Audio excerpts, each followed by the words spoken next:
everybody. Let's go. We are back. A couple of weeks off from TV talk. We had we had power outage a couple weeks ago, and then I had a little bit of a family emergency last week. But we're here this week, David. We've had time to catch up on some TV, start some new shows. How are things, man? I've missed you, buddy. Oh, I missed you too. Josh, you had power outages. We had a lot of rain down here as well. It's like, the whole of California was on storm watch. I'm sure some people in the rest of the world are probably like, you Californians and your storm watch is ridiculous. But you got some flooding. The LA River looked like an actual river this time. There was a lot going on down there. It was serious. Got to go to Vegas last week. Some of you know that I work for Amazon, so I got to go to Vegas for the DICE Summit for the Amazon gaming division, which was really cool. So I got a little bit of a trip, got to see some post Las Vegas Super Bowl. People still had the jackets on, still had the gear on, saw some Bills fans walking around, just thinking like, wait, weren't we supposed to? But it's all good. So yeah, we weren't there. It's fine. It's fine. It's fine. Vegas is Vegas. There is always something just bittersweet about the end of a football season. Like, I'll miss football terribly, but also the promise of a new year, of something new coming our way, that something could happen. It's really sad, Josh. I go through this a little bit of withdrawal. Not only football, but it's just like the holiday season. That's my favorite time of year. I'm not much of a summer person. As much as I love golf, I like the sunshine, but I'm not really one for the heat. I sweat profusely. Josh, you probably know. I think we both have that same illness. So I'm just not a big summer. So I love fall. I love the football. I love the food. I like the family, all of it. So once we get past February, and then it's like spring and the summer, I'm kind of like, when's it going to be October again? When's October coming? Where is it? I'm already looking forward to next fall. I'm done. I'm done. That smell of fall. It's the burning leaves in the air, like a possible stew or a chili on the stove, something warm to dunk some bread into, like a clam chowder or something like that. I get it. Ladies and gentlemen, this is TV Talk. David and I made a decision last week. We're going to be going live every other Tuesday as we have families, and my job is getting crazier and crazier. I'm sure David's job is as well. Mm-hmm. And it gives us a little more time to watch TV and talk to you guys about TV, rack up some news stories, all that kind of stuff. So every other Tuesday, this same time, 5 p.m. Pacific, so twice a month, which gives you guys some time to watch some TV too.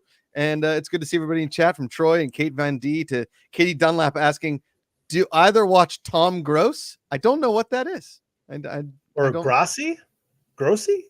I just saw Tom Gross. There's an I at the end? Tom Grossi? I don't know what that is. I don't know what Tom Grossi is. Yes, I am a pumpkin spice person. I actually have some Trader Joe's pumpkin spice jam or spread. I buy like a couple and save it because it sells out quickly. So sorry for all the fall rants, but yes, I'm going through a bit of withdrawal right now. A little post-seasonal depression. Apologize Nothing for that. Like yelling about fall in February when it's still cold outside. Where's fall? God damn you, fall.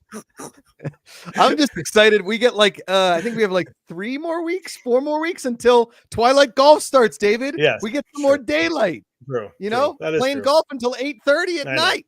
That's a positive. I do enjoy golf. I do enjoy summer and late night golf. Yes, that's true. Jonathan Peck asks, question for David. Was this year's Super Bowl game in your top 10? That's a pretty good question. It was kind of I thought a little boring, a little sloppy for the first 2/3. It got interesting at the end, but I felt like some turnovers. I don't know. I just kind of saw it coming as the game kept going. I'm like, Mahomes is in this. They're letting him be in it. They're going to win. Like, I can just playing out. I'm like, San Fran's not going to win. Purdy is good. He's not elite. I think he's a good quarterback. I'm not going to hate on Purdy. I think he's a good quarterback, but he's not Mahomes. When you need those special 2-minute drive moments, overtime moments, there's Mahomes, there's Brady, there's Josh. You had Big Ben, got you to a couple Super Bowls there. I mean, you got to be elite. I don't know if Purdy is that guy, even though his team is insane. McCaffrey is ridiculous. And I think Brock Purdy is in the same conversation with a Justin Herbert. I think he is great. I don't think he's elite yet, but I think, listen, if you've been to a Super Bowl and you've been to 2 NFC championship games, you are in the great category. He deserves respect. You can say he's a system quarterback. He's got a lot of weapons. Well, then why doesn't every other team try that system? Right. Yeah. Every team has weapons. They really do. They may not have a Deebo Samuel and a Christian McCaffrey, but they've got weapons. And he's proving he's a winner, man. He's a winner. He is.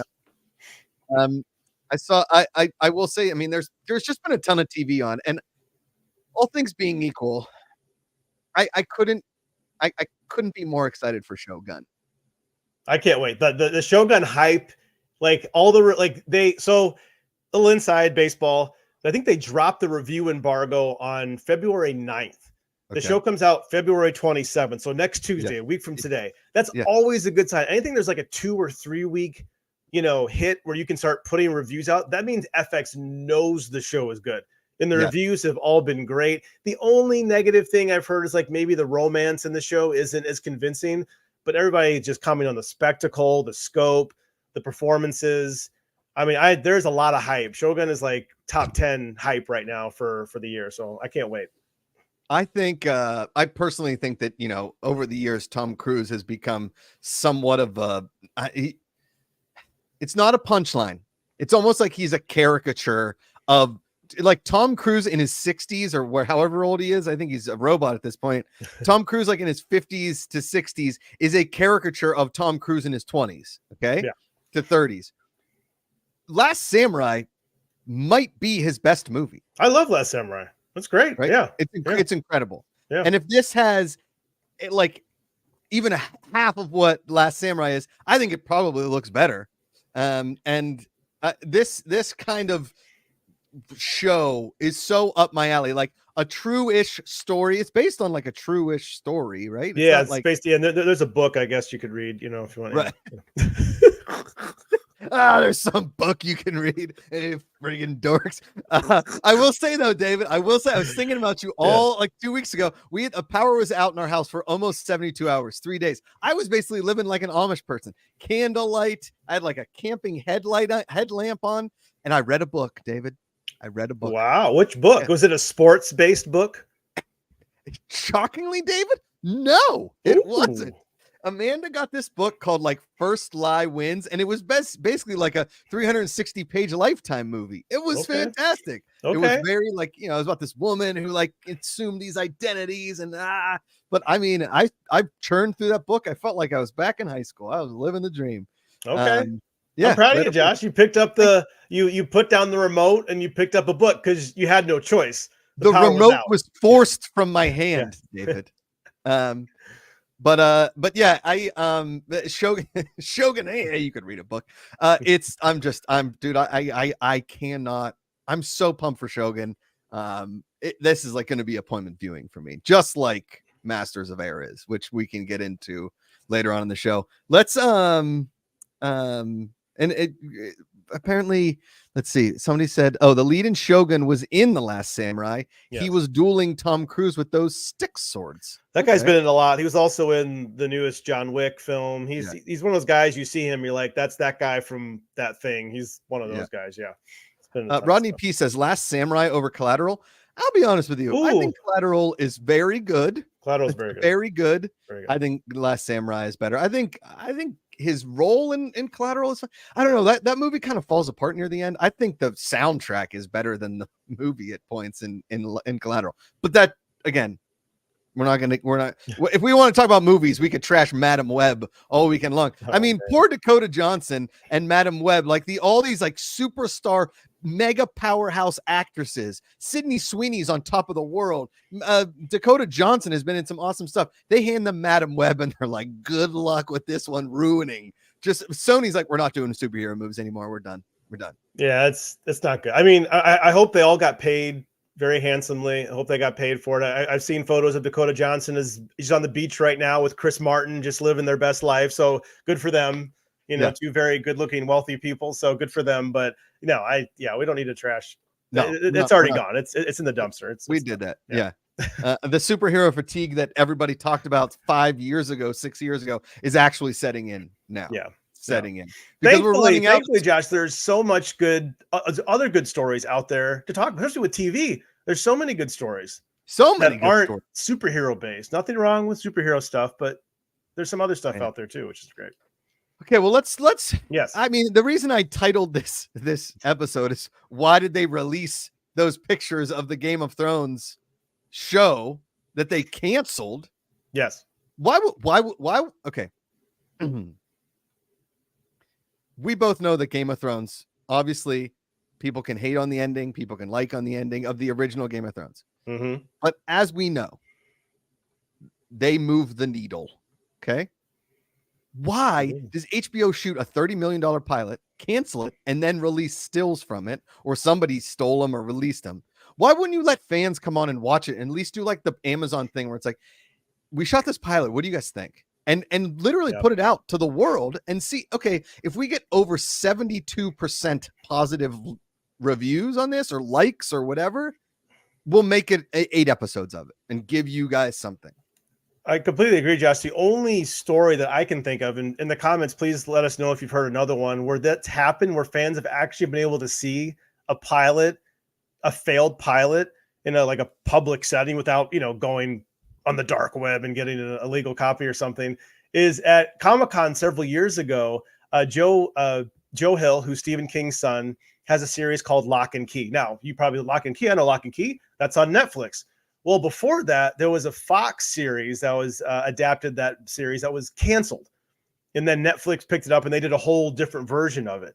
And I had to go to Comic-Con and I actually got to watch that episode. I don't think you can watch it anywhere else. I don't even know if it leaked online or anything, but you could see it there. It was kind of cool to sit there and have Joe Hill with the producers come up and talk about the story and what happened and their filming. And it was really cool. And it was actually decent. I actually liked that pilot more than the pilot or the first episode for Netflix's version, in my opinion, but we'll never see the light of day. Josh, they should do the same thing with this at the next Comic-Con, some big fan event. They would make millions, sell tickets, bring it to the theaters, be like, hey, for $5, you can watch this first episode of this unaired pilot. People would love to see that. They'd make so much money. Yeah. Why wouldn't you put something out to the fans in order to, instead of like executives at HBO that said like, the quote in the article was, this one didn't grab me as much as the pilot for the first Game of Thrones. Oh, it didn't? Oh, because the first Game of Thrones pilot was so exciting. It was boring until they pushed a kid out of a window. Yeah, it's true. You literally introduced an entire world with all these families, with all these crazy names and all this weird shit. And then a kid gets pushed out of the window and you're like, we got a series. The pilot of Game of Thrones, they shot that and then they reshot it. And then the show almost didn't go. So guess what, HBO? Don't give me that bullshit. Don't give me that. It's just amazing that they can spend $30 million and be like, we'll pass. Yes. And not even like try one season. It's just, they are so protective of that franchise, which I don't know, Josh, maybe it's a good thing. Maybe they don't want to dilute it with kind of like how we have with Marvel and Star Wars, like just throwing too much at us. Maybe like that's not what they want to do. So in a way, maybe it's good, but man, I would have loved $30 million and you can't even see it except for this picture. This is $30 million, gets you 3 or 4 photos of Naomi Watts, looking fantastic, by the way. Fantastic. But that's all we see for $30 million. Yeah. Naomi Watts is, I would imagine she's a villain. Naomi Watts is a villain. Sign me the up with that. Oh yeah. I would love to see that. Yeah. Nope. Yeah. Nope. Not going to get it, David. Nope. We just get a couple stills. Yeah. Leo, fun fact, Pedro Pascal was in the Wonder Woman pilot and then starred in the 2020 Wonder Woman movie sequel. Have you ever seen the Wonder Woman pilot? Was that the one with Pilecki? Yeah, so the one thing with that is, that's a good point, Leo, bringing that up.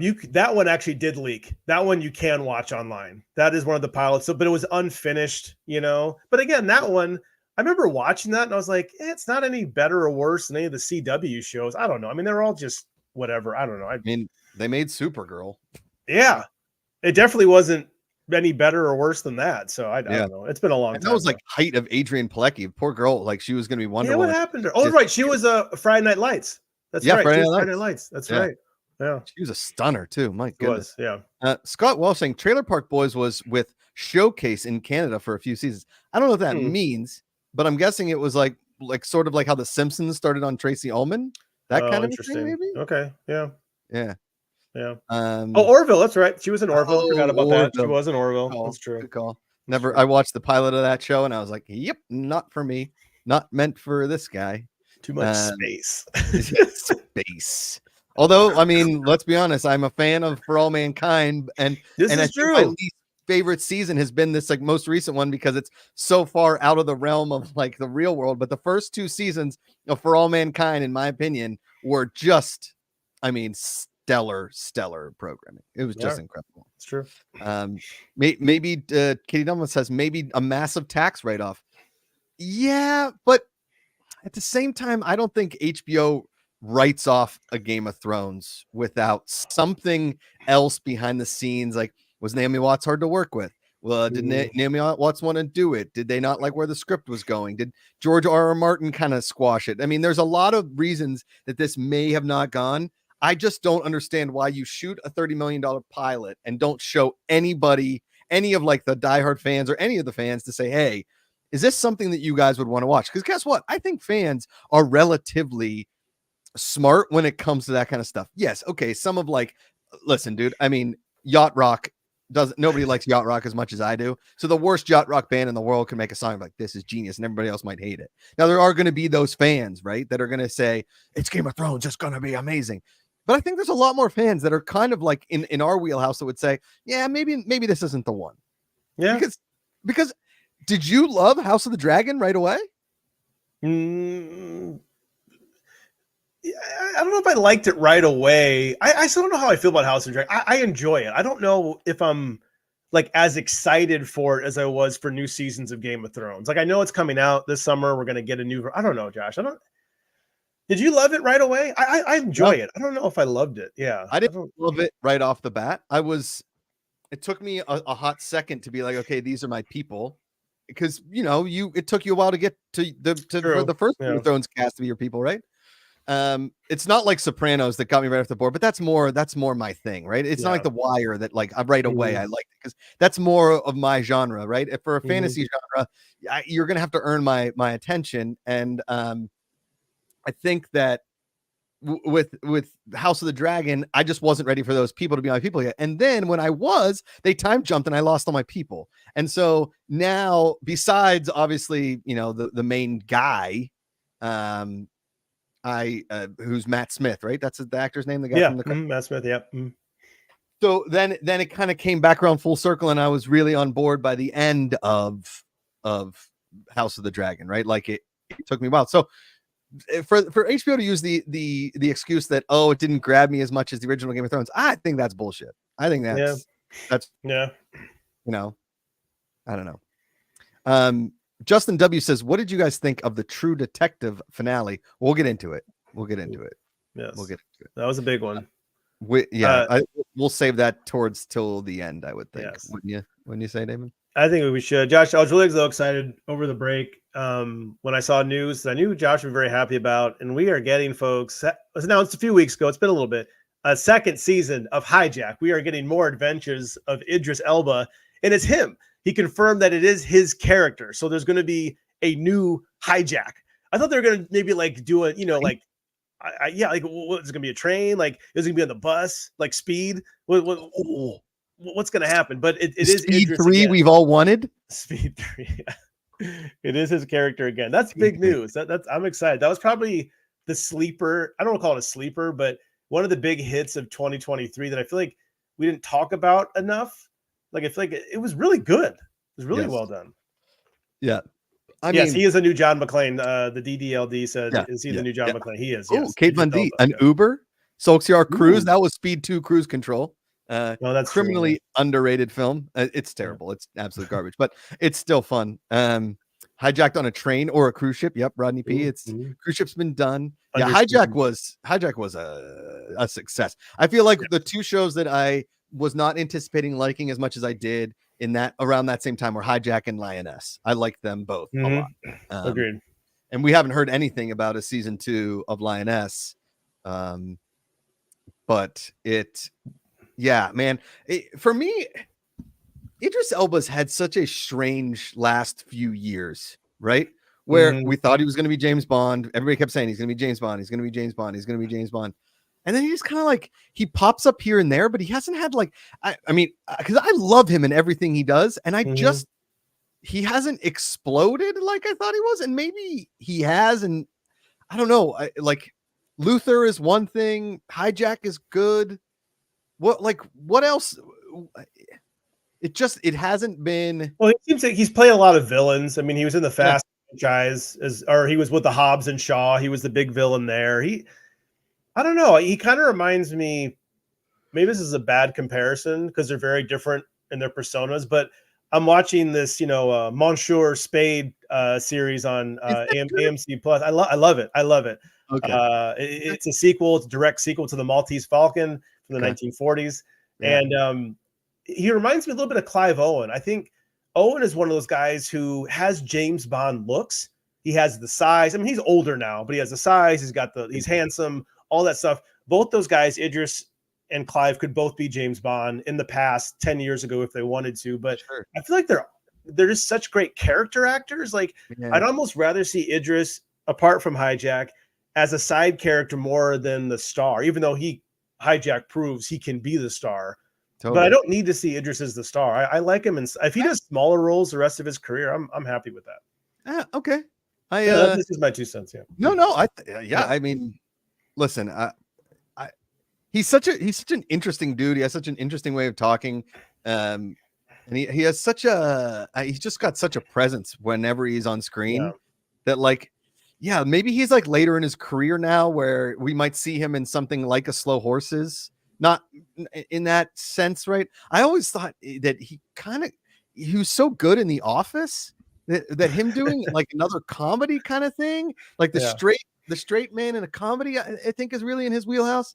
I'm going to disagree with you on Clive Owen being a James Bond, though. You don't think he could have been James? He's too. Is he too chill? Villain. Too chill. He's a villain. He's not a Bond. Okay, all right. I mean, Murder at the End of the World, which I just watched, I haven't seen that. Okay, is Clive Owen, and he's just a freaking good villain. Just a really good villain. Yeah. Every time he opens his mouth, I'm like, hey, he's gonna kill somebody. He's gonna murder somebody. Jesus Pena says Children of Men TV series would be great. Children of Men, love that movie. Talk about a movie that is that movie is awesome. Awesome movie.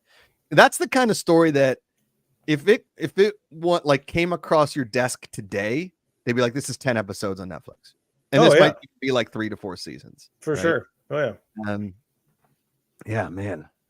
But I'm happy we're getting more Idris in some form of Hijack. Something's getting hijacked, and Idris is going to be a part of it. So I'm excited for that. Yeah. Good pickup by Apple. Good job. Really good pickup. It's kind of like Bosch Legacy in the sense of I don't know how the story keeps going, but we keep getting stories. Exactly.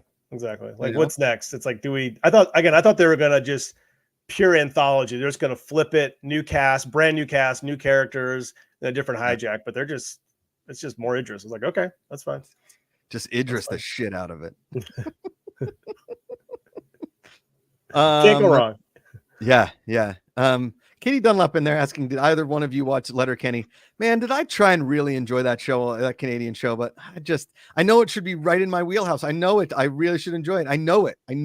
It's like it just got really exhausting. It's not that I didn't enjoy it at times. I think I enjoyed it, and then I just was over it. Anyway, that's okay. What's our next story there, Dale? Okay, so Josh, one quick. This is a little bit older news. Nielsen ratings, which again have been around for decades. It's an old rating system, not perfectly accurate, but it gives you a sense of what's going on out there, who's watching what, and all that. They released their 2023 top 10 overall streaming programs. And I shouldn't be surprised by this, but a lot of it's old stuff. Like the number one most streamed thing was Suits. That's an old series, which is getting a spinoff. Yeah. Arrow himself, Stephen Amell, is going to be cast in the spinoff. Peacock's developing that. Bluey was number 2, NCIS, Grey's Anatomy, all these kind of old shows. It just goes to show you mindless television that is procedural is what people can binge. Yeah. And they can just leave it on and they can come in like, oh, there's still a doctor saving a life. Okay. I can just be on my phone. Watch. Oh, what happened in that scene? Somebody's like, oh, they just saved a life. Like, oh, great. Yeah. Oh, what happened in that one? Oh, the cops figured it out. Like that's right. Because all things being equal, I'm not going to go and there's 9 seasons of these shows. So no wonder all the minutes watched are, you have to watch all the minutes, right? Because I'm not going to go back and watch Murder at the End of the World again. I'm not going to go back and watch that, right? It's not rewatchable. Nope. I'm going to go back. I'll probably, and like, again, like you said, the Ted Lasso was at the top of the original one, right? Mm-hmm. The original stream, the original list made me feel pretty decent about my TV likes. Besides like Love is Blind and some of that stuff, I feel like all of those original streaming shows you and I have watched and talked about. Yeah, what's crazy, the original streaming, so that's more of the, again, original, not stuff that someone else picked up, because on the overall, Supernatural is number 10, still in the top 10, but that is because Netflix picked up Supernatural, and that's the amount of hours streamed. But of the original programs, like Josh, you were saying, you got Ted Lasso at number 1, The Night Agent. I checked that out on Netflix. Pretty enjoyable. I put that in the dad TV camp. It's like a Reacher, like a Jack Ryan, same thing. Yeah, I still haven't watched that yet. I think you'd like it, Josh. You'd like Night Agent. Okay. They're coming out with a season 2. You got Jack Ryan in the top 10. You have The Mandalorian. I mean, it's what's crazy is 7 of the 10 series are all Netflix. That's what's in, like, Netflix is, that's how dominant they are. 7 of the 10 still Netflix. Insane. Yeah. Crazy. And yeah, I mean, they're all Stephen Daniels Villa, Law and Order SVU is on season 25. Grey's Anatomy is on season 20. I mean, these shows are never going to get canceled. Why would they? Yeah. They're already plug and play. They're easy to shoot. They've got their budget. They've like maxed out actors and actresses' budgets for the most part. They stream everywhere. They still get crazy good ads on network. They can syndicate them. They're international. You can international pretty much all those shows because they're just cop and doctors. Like that's the formula, right? Yep. They solve it every episode. They solve the crime. It's solved, or they fix the medical emergency. Yeah. Sulks are 1999. Where is Scrubs? Scrubs didn't make any of those top 10 lists, but top Scrubs 10 is a high quality television program. So I think I saw like the Suits spinoff. I just typed in like, may I suggest blazers or vests as like the name of the spinoff. That got a couple of likes. I like that one. I like that one. It's a good one, Josh. I like that. That's my dad joke for you. That's my dad joke for you. Perhaps a waistcoat, David. In England, they call vests waistcoats. You know what I mean? It's just a coat for your waist. The British version of Suits, yeah. The British waistcoats. The British Suits, yeah. Why not? Yeah. Josh, you're selling gold here, man. You're pitching gold. Thank you. You got to save it. Save it. Yeah. Josh, is that our last story? We got one more. Well, I'm going to say real quick, a smaller thing that happened over the last few weeks was the Television Critics Association tour, the Television Press Tour. You may have seen some news coming out of there. Not its biggest year, but I felt like Apple had some interesting titles. Josh, there's a show coming out called Manhunt coming out in March. This has already been announced, but they released some new footage and some information about the show. It is about the hunt for John Wilkes Booth, Abraham Lincoln's killer, right after the end of the Civil War. And it's about Tobias Menzies stars as the Secretary of War during that time. And he's kind of leading this investigation to track Booth down and bring him in. Or just to kill him. So that looks really cool. That's coming out. And also Michael Douglas has a show. He is going to be Benjamin Franklin in a limited series on Apple. Michael Douglas, he's Benny Franklin. What? That's pretty exciting. Yeah. So that looks pretty cool too. Apple, I really like Apple right now. They're just kind of we got the New Look series. I haven't watched that. That's about the fashion designers, about Christian Dior and Coco Chanel and Balenciaga after post-World War II. That looks interesting. So I like what Apple's doing. They have a new show called Constellation with Numi Rapace coming out, I think this week. It's a sci-fi series. Numi Rapace. I don't know. Is it Rapace? I don't know. I'm not a Sarah. Yeah. The girl with the dragon tattoo, the OG girl with the dragon tattoo. Before Rooney Mara, it was Numi. Numi Rapace. Yes, Rapace. MKS Songbird, Anthony Boyle, who plays John Wilkes Booth in Manhunt, is the actor who plays Croz in Masters of Air. Good call. Yeah, that's true. Good, yes. Good. Yes. Good. Manhunt looks like a classy Deadwood. Oh, okay. Yeah, Tom G, if you would have told Michael Douglas back around Romancing the Stone time that he would be playing I love that movie. 2024, he probably would have, he might have been a bit skeptical about it. I love Romancing this. The movie's so good. I used to watch as a kid all the time. It's a great film. Maisie Williams is in the new look. Huh? She is. Yes. I'm trying to. So I tried to get Amanda to watch the first episode with me, and she didn't want to do it, so we haven't watched it. But I think I'm going to get into that. I'm just, when we get into what we're watching here in a second, I'm knee deep in Gangs of London and a couple other good. The Macuga family has been on the British TV kick the last few weeks, and it is. Yeah, you guys are getting into it, especially. Yeah. Man. Yeah, I'm proud of you, Josh. I'm proud of you for doing all that. That's great. Yeah. I know we're going to talk about it a little bit. Yeah. But no, that's all the news I had. TCA is nothing really huge to report, but I think Apple's lineup for me looked the most impressive. I just think whenever they put something out, I'm always just curious. Even if I don't like everything they do, I'm just curious about it. It's kind of like, I feel like they're kind of getting up there with HBO and FX now. When they put out something, I'm like, oh, what's Apple working on? Because they have all the money in the world and all the time in the world. They're not rushing. They're not trying to compete with Netflix. I don't think they care about that. So, yeah. Did you?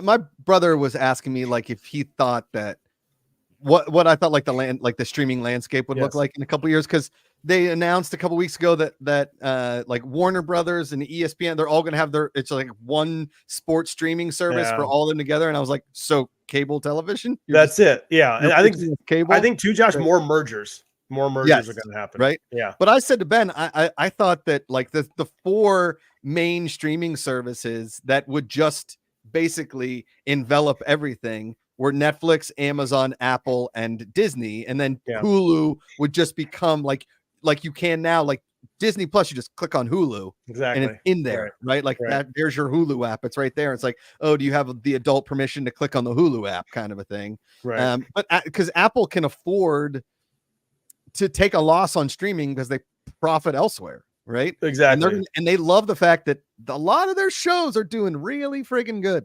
They're this past year and a half, Apple has released some bangers. And I'll tell you what, you look all straight to that mustache of Ted Lasso, because he was the anchor. He created the entire buzz around Apple TV. And a lot of people might be like, what about the morning show, Josh? The morning show is nothing compared to the cult-ish nature and what Ted Lasso did for comedies in general. I mean, if you talk to anybody in that writes or produces or pitches TV shows, they're like, it's like a Ted Lasso, but with bobsleds. Like that it's just everybody was pitching like, so it's like Ted Lasso, but instead of a Ted, it's a woman, and instead of soccer, it's baseball.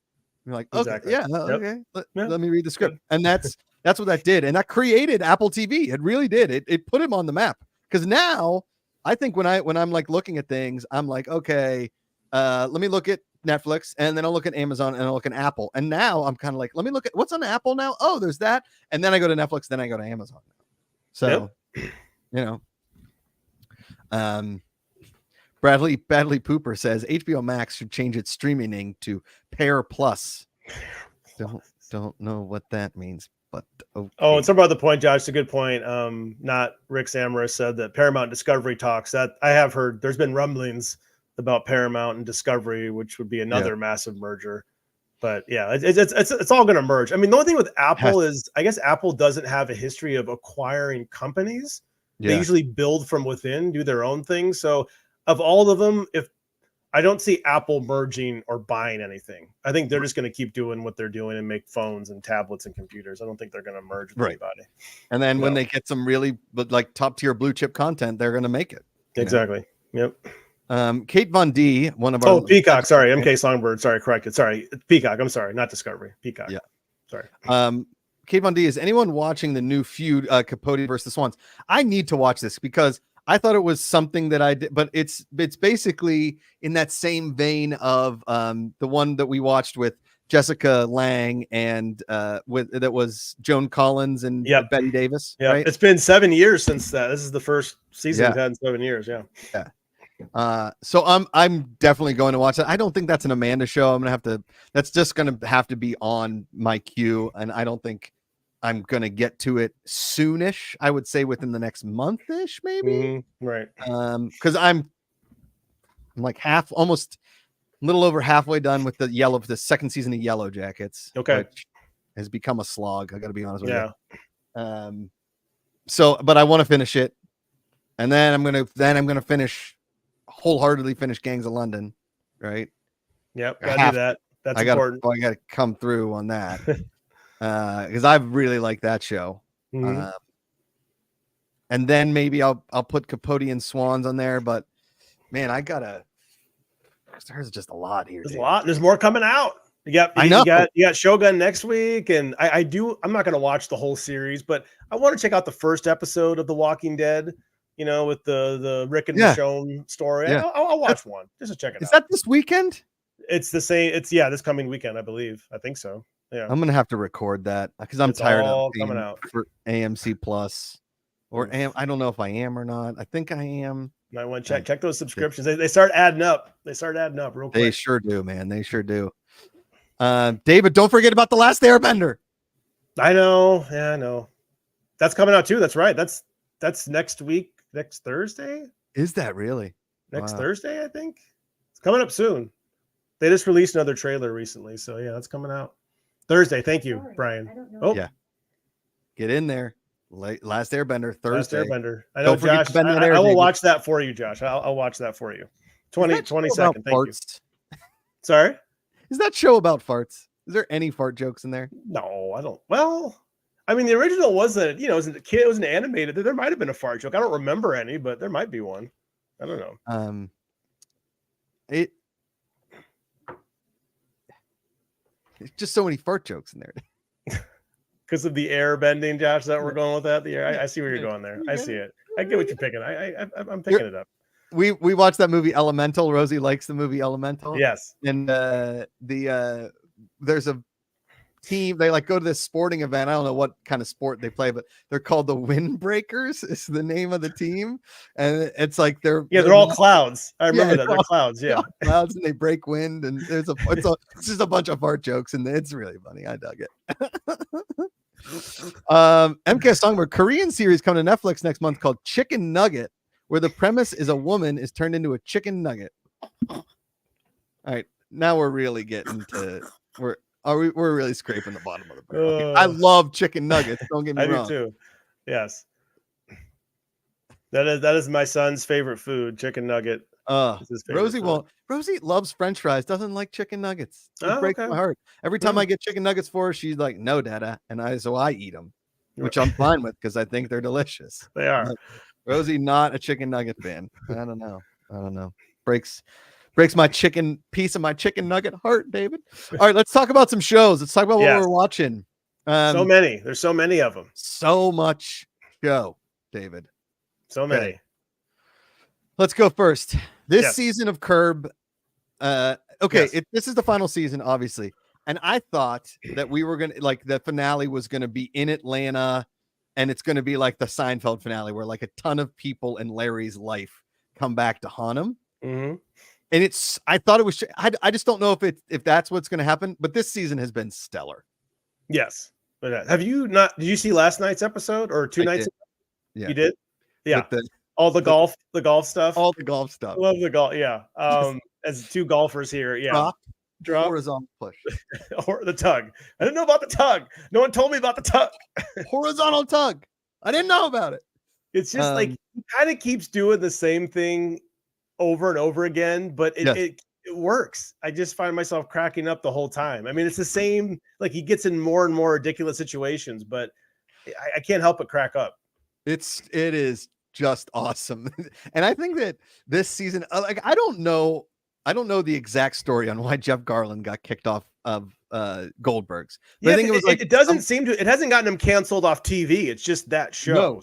Just that show. Yeah. So I don't know what has happened, right? But I think that there is a world where his reactions to Larry David and the way that they hang out together really does become that nice little respite between the absurdity that is Susie and Larry when they're yelling at each other, and Larry and everybody else. And Jeff is always that straight man that he yes ands Larry so well. For instance, this past week when they come in and the dog's alive and Susie's like, "What do you mean?"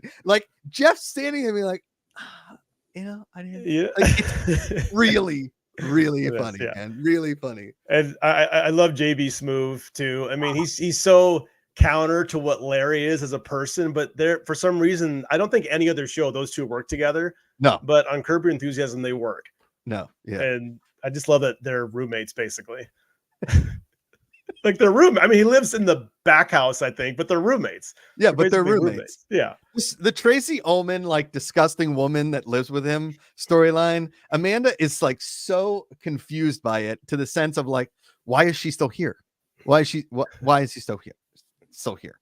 And I was like, babe, it's funny. She's talking about her hammer toe. Like she's totally disgusting. She ruins the Wordle. Right. Like there's just something that works with this. And and now he's got his like Sienna Miller, which is like George's Marissa Tomei and Seinfeld, you know. There's just man, yeah, Ronnie P, $2,700 for a few lemons. That scene when he's talking about the father-in-law as opposed to his actual the whole thing about being related to Harriet Tubman and be like, that's not very Tubman of you to do that. Yeah, it's like I don't think if Harriet were here, Harriet wouldn't make me pay for the lemon tree. No. Oh yeah. When he walks in and he's like everybody's in black and he's in like a white hoodie and he's just like sorry. Like he doesn't care. And when he's at that party in Atlanta and the woman's talking to him, he's like, like he's so just mocking the people and they don't really get it. God, man. Just good. A really good season so far. It is. Never disappoints. I've been just again appointment viewing on Sunday night. Gotta watch your Curb. I'm just happy it's back. I'm happy it's back. Yeah. All right, what's next? What are we watching? I'm watching a show called Expats. This feels like an Amanda show. Amanda should be watching this. I don't know if she isn't. This is a Nicole Kidman show, Josh. It's from Blossom Productions, which is Nicole Kidman's company. Lulu Wang is the director. Lulu Wang is married to Barry Jenkins, another prolific filmmaker out here. It's really good. It's about Nicole Kidman plays an expatriate living in Hong Kong with her husband. And, it has that Hello Sunshine kind of vibes, Big Little Lies, upper middle class people, things go wrong. But what this show separates itself from something like Big Little Lies is it dedicates time to the people that take care of Nicole Kidman's kids and the characters' kids. It takes care of the domestic helpers, which is cool. There's a whole episode. I don't spoil everything, but there's a whole episode dedicated to them. That's almost like a feature-length film. And it's dedicated to the helpers who help them, the people that go unseen. So you get all of the top level drama with, the wealthy people like Nicole Kidman and her family, but then you also get what's going on with everyone else. I think it's worth a watch. It's just a limited series. I think it's 6 episods. Did you say it's scripted or unscripted? It's scripted. Oh, yeah. Okay. No, it's scripted. Yeah, it's based off a novel. I like it. I enjoy it. I think Nicole Kidman does it good, but I think it's funny. Nicole Kidman isn't even like she's the big star. Yeah. But the show's about a lot more than just her character, which is cool. Prime Video, Amazon. It's an Amazon show. Yeah. I'll make sure Amanda realizes speaking of rich people and people that work with them, Amanda and I finished both seasons of Gilded Age. I don't know if I said that the last time we were together, but I can't wait for a season 3 of Gilded Age. Like I freaking love this show. Yeah. I hope it gets like 4 to 5 seasons like Downton Abbey and then we get a movie or something like that. I think that TikTok knows that I like Gilded Age because it keeps like pictures of the most wealthy houses in the history of the Gilded Age. I'm like, let's scroll through this one. I love it. Mark Sanchez in the chat, quarterback for the New York Jets and USC Trojans. So nice to see what seems like a healthy, happy Macuga. Miss you. I hope all is well with the both of you. Thanks, Mark. We're great. Thanks, Mark. Happy dads, happy married guys with beautiful little kids. So thank you, man. What's next here? What else do we have? So that's just one. I think that's a show. If you don't watch it, tell Amanda about it. She should check it out. Well, we got to talk about True Detective. Everybody's asking about True Detective. Yeah. Did it stick the landing, Joe? What did you think of the finale? We haven't really talked about the show much. I think we talked about the premiere a little bit, but we haven't really talked about it. I think that this show is this season. I don't know. Like I sort of liked the first episode, I guess. Okay. Then it got a little too, you know what I hate, dude? And I said it on Twitter, and I hate that every single police show and police officer, their family hates them. I hate that is the, like, every single show written is like, okay, she's the chief of police and she's a total asshole and nobody likes her, including her whole family. She's ruined her family. Nobody in town likes her. She's mean to everybody. Oh, he's a cop. His family hates him. He's divorced. His kids are estranged. They're all fucked up. Like, every show, every single one of these shows is like that. And I just think the trope of that is so tired. Like, in the show, the kid whose dad is the messed up cop then ruins his marriage with his wife, right? It's just that whole thing. That kind of took me out of it in a lot of the shows. Like, I don't need this to just be this tread this whole time, right? And I hated that I didn't know who anyone was or what they were chasing this whole time. Like, there was like too many murders going on that I didn't really know. But by the end, like, I was like, okay, so this is like real murder. And then I don't know if, like, I don't know, man. Like, I feel you. I think the thing with me is I got a little bit spoil an ending either. I don't want to spoil. No, I'm not going to spoil the ending. I got a little bit sucked in with the connections to season 1. I am not a Redditor. I'm not like a big diver down into Reddit and seeing what all the people are talking about. But when I started mentioning the whole connections with the Tuttle family in season 1, I'm like, you know what? I haven't seen True Detective season 1. I think I watched it one time. I loved it, but I watched it one time. So I went back over the last few weeks, Josh, and I rewatched season 1 of True Detective. Still good. Still holds up. I think it's probably the best season. Even I enjoyed season 4, this new one, but I think it's still the best season. But like, I won't spoil the ending of season 4, but like season 4, season 1 hints at like something other. It hints at the Yellow King and Carcosa and all this H.P. Lovecraft, like supernatural, otherworldly stuff. But it never really goes. Like, it goes there, but it doesn't. The story is in the end about the relationship between these two guys who come from different lives, who come together and they solve a crime. It's about being a true detective. It's not about supernatural. I think that was my thing with season 4, is I thought that I'm like, oh, we're going supernatural. Like, we're going for it. And then as it starts kind of, and then by the end, it won't spoil it, but like season 1, it doesn't go all the way there. Like, they're making connections to season 1, but it really doesn't, because Cole, for instance, Cole in season 1, Matthew McConaughey's character is from Alaska. He says he's from Alaska. That's one thing if you watch the series again, like, oh, I'm from Alaska. And then I think the guy that Rose, the crazy lady living in the wilderness in Alaska, the man that she was sleeping with, who she sees the ghost, they were smoking weed together or whatever, I think his last name is also Cole, I believe. So people were, you start making connections. But again, it never, not that I needed it to pay off to season 1, but I think I got kind of sucked into that. And then by the time the end comes around, I don't know. I think that was my own fault. I was getting sucked into the season 1 connections, and it really didn't go there, really. Like the whole flat circle stuff. And I don't know. No, and Leo makes a solid point. Is that behind the scenes, the show wasn't a True Detective pitch. HBO planned the show to be part of the universe. Oh, yeah, good point. Good point. Kind of the whole, they shoehorn some. It's like Die Hard with a Vengeance, right? Yeah. It was supposed to be called, I don't know, like Simon Says was the name of the original script for Die Hard with a Vengeance. And they're like, what if John McClane and Simon is Hans Gruber's brother? And they're like, yeah, let's do it. Right. Let's do it. I just, like that, the episode was at episode 4 when they finally go into that like dredging ship and there's that girl, like, I was like, oh God, this thing. And then, I don't know, man. The mining protest. I did like that we finally got to like who the villains were. Yeah. But it took a long time. They explain it. Yeah, they explain it. Yeah. Yeah. I will say, and I'm going to agree with Rodney P. Callie Reese was a pleasant surprise. Callie Reese had like 0 acting credits going into this. Is this Navarro? Yeah, Navarro. Yeah, she was good. Yeah. I'd never heard of her. I was like, who's this person? Yeah. She's awesome. I hope I see her in more stuff. And again, Jodie Foster's performance, she did the best with what they gave her, right? Because she's a badass, right? And there is something to be said about a woman who is like,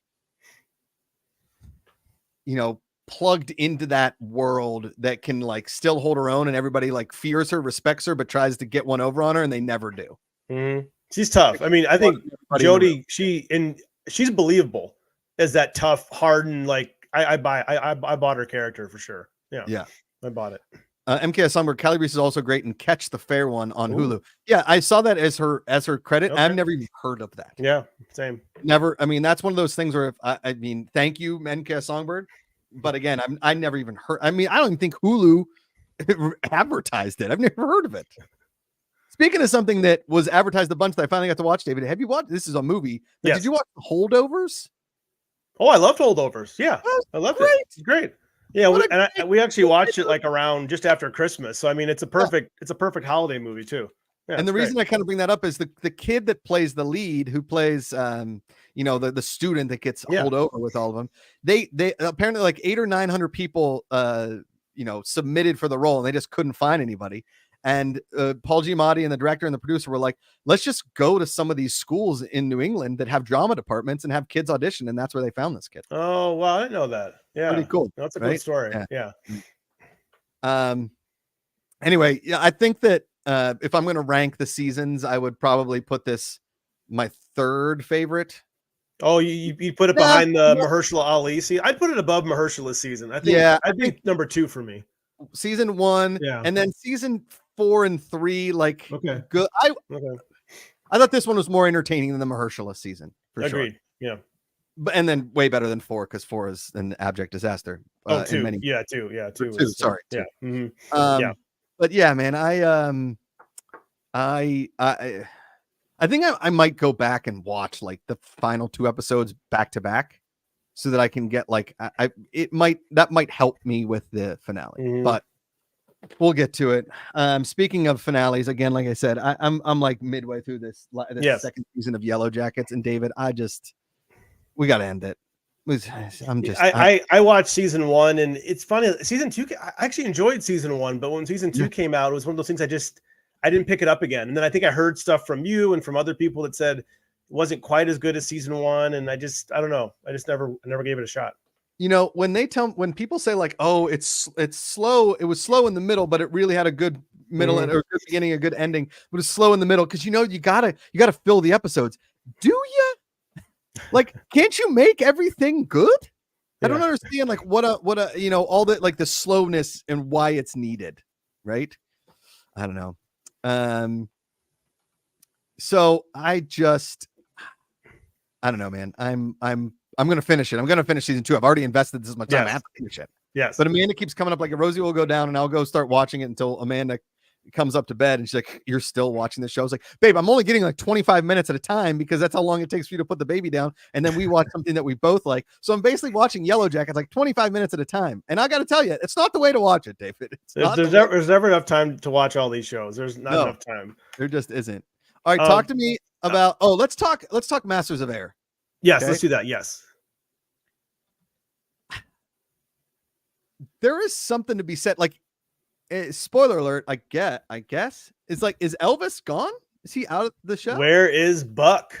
Where's Buck? I don't believe, because, well, the thing is, with the show, the opening credits doesn't spoil it, but it shows things that happen in the future. It shows clips. So, I mean, but he's around some. We're going to see Buck again. We're going to see Austin Butler again. You can't get rid of Elvis that quickly. What if when we find him, he's doing an Elvis show in Germany? He's performing. He's in disguise. The Nazis are like, this guy's good. He's great. You see this guy's hips? Oh, good Lord. He is crushing it. Yeah, no. Jesus Pena has a good show. Where are the Red Tails? I don't know if the Red Tails come into this show at all. I think this is based on a book. Well, what I'm excited to see, Josh, again, another thing that they tease that you can see is I think we're going to see the Tuskegee Airmen. I think that's what Red Tails are. Yeah, the Red Tails, because they tease it in the opening credits. You see these 3 black guys walking together. You can tell they were probably in a fight or something. So it looks like we're going to get those characters at some point. So I'm excited to see that part too. I think we're getting that. It's going to happen. I would hope so. Yeah. This last episode, I mean, each episode has been its an own version of like anxiety torture, right? Where each time they go up in the air, I'm like, oh my God. Like, here we go again. Who's going to die this time? Yeah. Yeah. And you can tell that these guys are like, another mission. Like, there's one every day and we have no help. But this past episode where the one plane is left. Yeah. flying like it's a fighter jet, and he's moving it around, like taking his tail, and his tail gunner's taking out the German. Like, that was sick, man. That new pilot is awesome. I feel like this is both a good and a bad show. If you have a fear of flying, watch this show in the sense that it's terrifying up in the air, but just realize how, like, what they're going through, and those planes made it back. Like, some of those planes made it back through all that hellfire. It's just, it's insane. It's crazy that even all beat up and torn up like that, a lot of those planes still found a way to land. I'm just like, how? Like, it's just, it's crazy. But I mean, no, it's a great series. Again, I don't know if we're doing our rankings so far. I don't think it's going to eclipse Band of Brothers. No, but I'm enjoying it. I think more than the Pacific so far. Yeah. I'm enjoying it more than the Pacific. Yeah. I don't think that's the right word. I don't think enjoying it is the right word. Yeah, I mean, it's World War II. Yeah, it's not right. I think it's a better show thus far. Yeah. Right. Yeah. I really liked the Belgian and French, whatever, like the resistance and working with those guys and, getting them back and everything. And there's just something great about this show. I mean, you can keep doing World War II content forever. There's a billion stories that you can tell from all these soldiers. So give me all of the World War II content. But I got to be honest, like, not having Elvis in these last couple episodes, I'm fine with. No, I like Austin Butler. I like Austin Butler. He's okay. I miss hearing that Memphis drawl of his. I'm a little over like and like his like smolder is like, time for me to fly the plane. Pilot to navigator. Pilot to navigator. Open the bomb door. I want to know what happened to Buck. Where's Buck? Hopefully we'll find out. I'm liking that Bucky, like, we're going to see some Bucky out of the plane, like, fighting for his survival kind of a thing. I do love their relationship. I love how one's named Bucky and one's named Buck, and totally. They have a good. We need those guys back together. We need them to reunite. It's going to happen. Real quick, Josh. Oh, go ahead, Josh. Go ahead. Well, Jonathan Peck says reported Masters of Air soars to Apple TV's most watched series launch ever. Okay. Yeah, okay. Good for Apple. Yeah, it's very good. Want to say real quick, because people were asking, Josh, I'm also watching Tokyo Vice season 2. Okay. That's a show I think you would like. I mean, it's the Japanese mob. It's the Japanese mafia. It's on Max. We were talking about Last Samurai. It's Ken Watanabe, the great Ken Watanabe. I gotta watch this. Ansel Elgort. Yeah, it's How have you not told me about this? I thought you were already watching it. How dare you, David? Sorry, Josh. I shouldn't have assumed. I should not have assumed. It's a real life story about an American who goes to work. I'm sure a lot of it's hyped up and over dramatized, but it's about a journalist who goes to work at a Japanese newspaper, and he's working with a detective, a local Tokyo detective who's Ken Watanabe, trying to bring down the Yakuza. The Japanese mob. It's very, very, very good. Very good. And season 2 is even better so far than season 1. I'm digging it. Tokyo Vice, put it on the list, David. Tokyo Vice. And I'm watching Halo. I like Halo. Is Halo a good show? Probably not, but I like it because I like the video game. I like, Pablo Schreiber, Liev's half brother, solid. I don't know, it's probably not a good show, but I'm watching it. I don't know if it's good. Don't watch it, Josh. Don't watch it. Amanda and I started watching this show called One Day. Okay. It's based on like a book where each episode is like one day in this like love relationship between like this like Playboy kid and this like it's cute, it's nice, I enjoy it. It's one of those like rommy kind of dramedies, more of like a rom dram that is like lovers love cross. I don't know. It's hard to explain, but it's almost like if you went to like a one act play and each one act was like about a different relationship, and it turns out at the end it's all about the same relationship. It's just played by different actors, even though in this one it's played by the same actors over and over again. It's like kind of a cute story. Each episode is a year later, and each episode is a day in the relationship. Yeah, that's cool. I like that. Yeah, and the guy One Day is from White Lotus. This most recent season, the guy who's like the ripped dude who's working with the gay guys who's trying to bring down the thing. We got a Streamlabs. Thank you from Troy. Yes, thanks, Troy. My favorite curb moment is when JB Smoove wants to be Larry's assistant and he answers the phone. Larry David's office. What the fuck is up? Larry's reaction is priceless too. Yeah, that's an incredible moment in the show's history. Really, really is. Thank you, Troy. We appreciate you very much. You guys can support the show Streamlabs. It's pinned on the chat and super chat here on YouTube. So thank you very much. And then I already talked about Yellow Jackets in the last one. I will talk about David is what do I have on that? Gangs of London. Okay.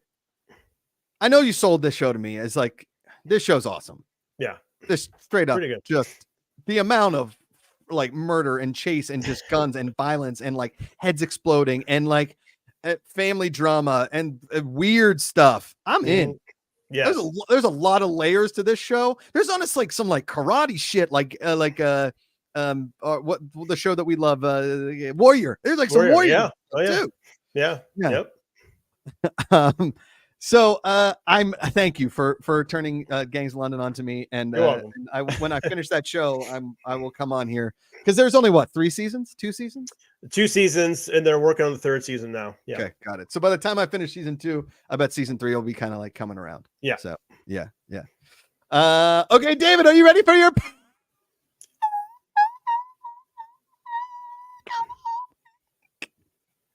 Yeah, I'm gonna go back to what I was saying before. I want everybody to check out Tokyo Vice. It's worth it. You know, if you like shows about the mob, if you like shows about journalism, if you like expat shows, you know, about someone coming over to another country and learning their ways. It's just really fascinating story. You know, I love it. I think I was surprised how good season 2 was. I wasn't even sure it was going to get renewed. It's produced by the great Michael Mann. So I think he even directed the first episode, the pilot, I want to say. So definitely worth checking out. Tokyo Vice on Max. Okay, here's my. I watched and finished the NASCAR Netflix documentary. 8 episodes, I think. Real quick. You know, I watch NASCAR. I'm not like super obsessed with the sport, but I follow it. And I thought it did a really, really good job. It moved quickly. It went in like linear fashion, like race by race by race, followed the playoffs. It did enough of like the guys that you followed. It didn't like, you know, sometimes Formula One gets it almost feels long at points, but this one, like you followed along. And I thought they did a really good job of, if you want to watch NASCAR, this is a great way to like see a recap of the season and actually get to know these guys and everything in between. I was highly entertained by the Netflix NASCAR show. So go check that out.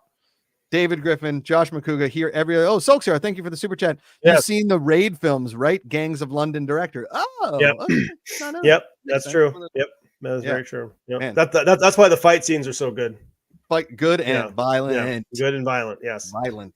Yes. Thank you. Thank you so much, everybody, for tuning in. Everybody in the comments, we appreciate all of you very much.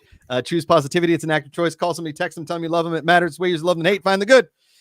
Put down the book. Pick up the remote. Unless your power goes out, then you have to pick up the book and read about like a Lifetime movie and a book that my wife bought. David, say hi to the Mr. and Mrs. for me. Same. And I love you, buddy. Go out there and watch some TV. I'm going to hit end stream now and just keep talking about stuff. Josh Allen.